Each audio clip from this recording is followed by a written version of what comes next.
Hey bestie, listen, okay, I am so excited to talk to you about my March TBR because your girl is in her romance era. I am like so tired of the fantasy. Have you ever felt that way? Like, I have been reading so much fantasy that I am officially like done. Don't get me wrong, I still have some fantasy that I do want to read this year, but I am officially in like the I want to read all things romance and horror and thrillers.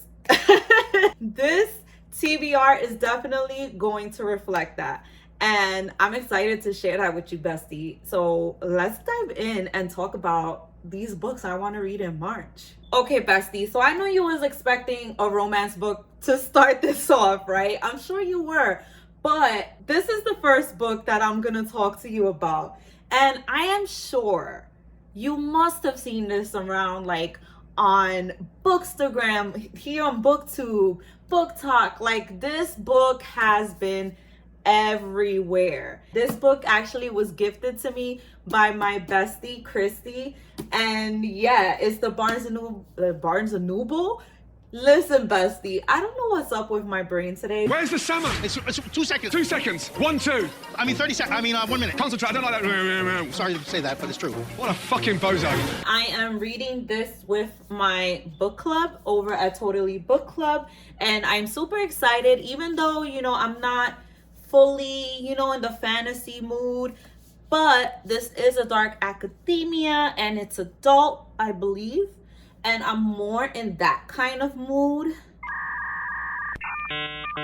Yeah. I don't know what happened there, but yeah, I'm more in that mood than I am in like YA fantasy mood. I'm like so not in that mood anymore. You know what's funny? I'm not too sure of what this one is about. So I do know that we are following Robin Swift, who was brought to London by like this mysterious professor. And that Babel is like the world center of translation and like most importantly, magic. And I mean, how cool is that? Like, I think like you learn like different languages. And listen to this, bestie. When Britain pursues an unjust war with China over silver and opium, Robin must decide, can powerful institutions be changed from within, or does revolution always require violence?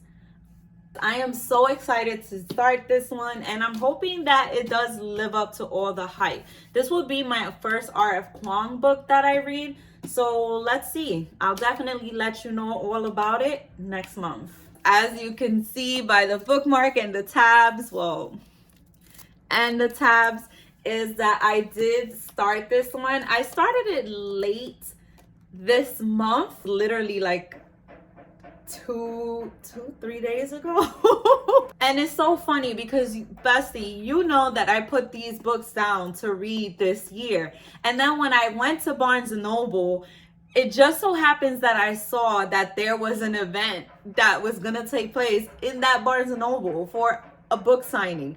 And I was just like, should I do it? Shouldn't I do it? And the reason I was up in the air about it was more so because I felt like, well, I have not read her book yet, so I feel like I shouldn't do it. But then I was like, I could still do it for my besties, for my besties that love her, that read her books, and it would be a nice experience. And then I also was like, and I could buy the book and possibly read it before the event.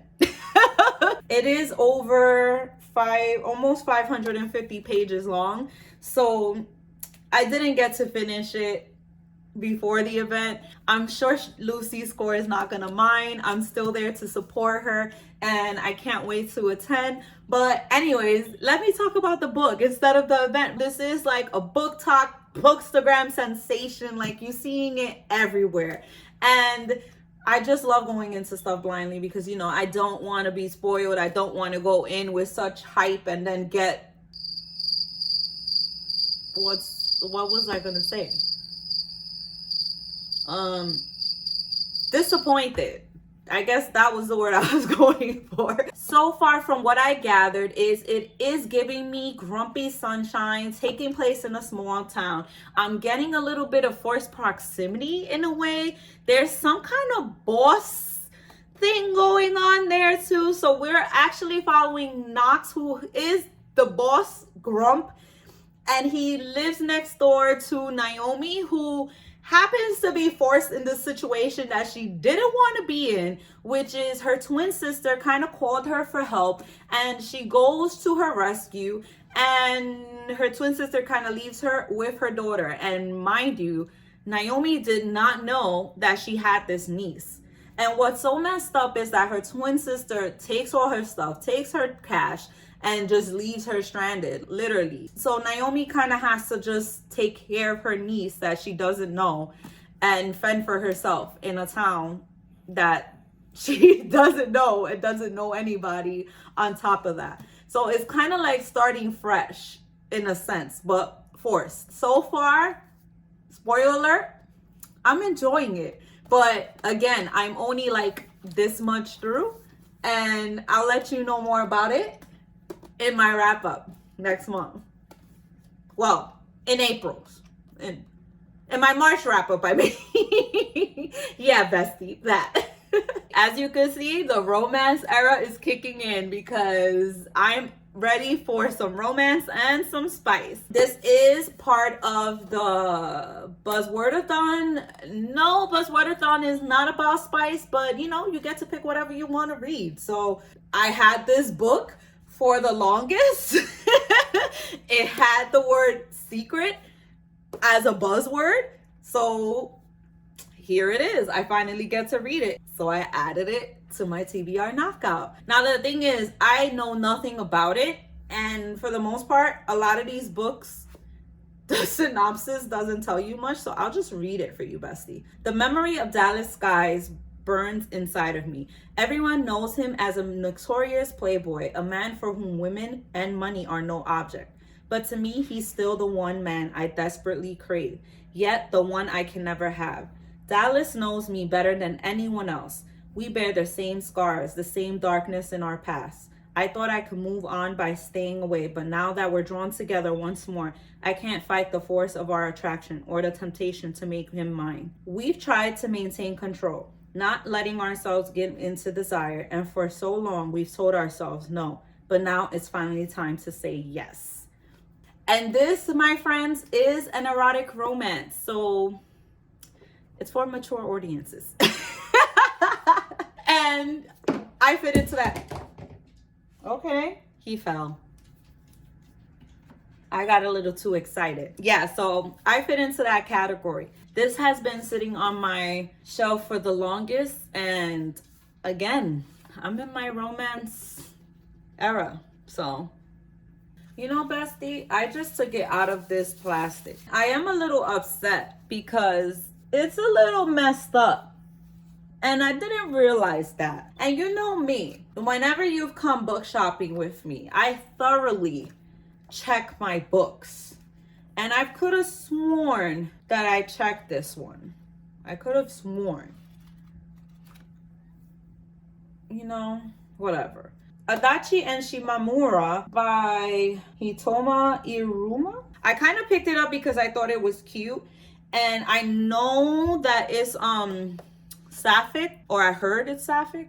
It was kind of like recommended by somebody in the store. Okay, so Shimamura's not really into the social scene at school. So when she cuts class and heads to her usual spot in the gym, the last thing she wants to see is another girl there making herself at home. Somehow, though, the awkward silent moments they share keep bringing them closer. But when Adachi starts wanting something more, Shimamura finds the line between friends and girlfriends getting thinner and thinner. This would actually be my first sapphic style manga, so this is exciting, and I can't wait to start this one as well. And this is part of my TBR knockout challenge. It's number 75 on my list. Okay, so this next book is actually one that I don't own. It was an anticipated read of mine, and that book is What Happened to Ruby Ramirez by Claire Jimenez. This book actually comes out March 7th. Thank you to the publishers for approving this. I am super excited to read it. This is a debut novel, and it's said to be hilarious, heartbreaking, and ass-kicking. And if that's not a good mix, I don't know what is. Okay, so this is what I know about this one. 13-year-old middle child Ruthie disappeared after leaving track one day. Her family has no clue what happened to her. Then 12 years later on a Then 12 years later on a TV reality show, Jessica believes that she spots someone that might be Ruthie. And the reason she believes this is because the girl that she thinks might be Ruthie has like this beauty mark on her face. So Jessica and Nina create this plan to drive to where this show is being filmed in search of their long lost sister. So it says here, What Happened to Ruthie Ramirez is a vivid family portrait in all its shattered reality, exploring the familial bonds between women and cycles of generational violence, colonialism, race, and silence, replete with snark, resentment, tenderness, and of course, love. And that right there got me. Besides the fact of the whole mystery of what happened to Ruthie Ramirez and the beautiful cover, because I mean, yes, the whole family, race, it's a Latinx author. Come on, it has me sold. And I cannot wait to dive into this book because, again, it's an anticipated read of mine and it sounds amazing. Another book I'm excited to read is Love and Other Flight Delays by Denise Williams. This book is actually set to release on March 14th. So what made me request this book is that it's a collection of sexy, fun novellas that all take place at an airport. And I mean, if that doesn't scream escapism, I don't know what does. I mean, besides reading, but you know, like being at an airport, getting away, you know, and I need all the escapism I can get. And besides that, there's like 3 novellas in here, and each one had tropes that I love. So one of them is a Grumpy Sunshine one. Hello. Yes. The other one is fake dating. Yes. And then the other one is Best Friends to Lovers. Okay, so Best Friends to Lovers, we know is not so much my favorite. It just depends on how it's executed. So I guess we'll have to see how the author does with that one.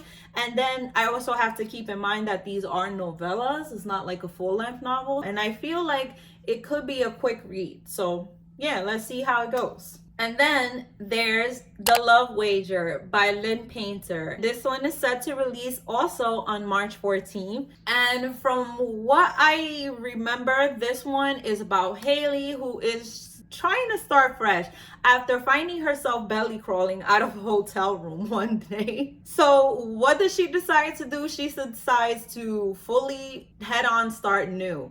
New apartment, new haircut, new wardrobe, and searching for the one. And with doing that, she decides to go on this dating app. And on that dating app, she ends up seeing Jack, the guy whose room she snuck out of. If that isn't awkward, I don't know what it is. After they agreed that they are not interested in each other, not meant for each other, not a thing, they end up being each other's wingman. And it ends up going in a way that you would least suspect. So they end up telling each other about the dates that they're going on. They have like this agreement that when it doesn't work out, we'll eat tacos together. I mean, why not, right? But after dates not really going their way, there ends up being this weekend wedding they have to attend. So what they decide to do, they decide to fake date. As they pretend to be a couple, things get a little complicated. And then they both struggle to remember why the other one was a bad idea to begin with. I don't know, it just sounds like so much fun. I mean, a wingman and then eating tacos. I think just the tacos part had me sold. But bestie, don't forget to let me know what you're reading as well down below. And make sure you like this video. Don't forget to subscribe if you're new here. I love you so much. And if you love what you see here, and if you haven't checked out this video, then check out this video. I love you and bye. And don't forget to check this out.